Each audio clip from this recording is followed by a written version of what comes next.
working on your discussion section, you must first address the research question again. Then you should use subsections to address all of the little bits to answer the overall question. This can be done in a number of ways.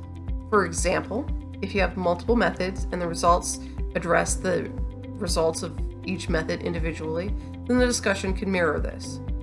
Basically, you can have one subsection address the results of method 1, including the findings and implications of such, and then move on to method 2 and method 3, and so on and so forth.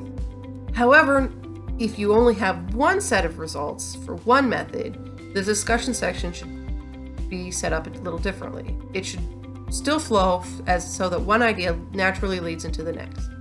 And once again, you want to use subsections. Subsections are your friend. For example, if you were doing a study on a landslide and you only used one set of data from remote sensing, you might have your first subsection address the total movement of the slide, basically reiterating your results and analyzing how far the slide moved. Then you can move on to potential mechanisms, what caused the slide to move, how it was started and all that, before moving on to a third section where you just compare it to previous studies of similar landslides or other landslides in the area. Essentially, the discussion section should read as if you're having a conversation with a colleague who's interested in your research.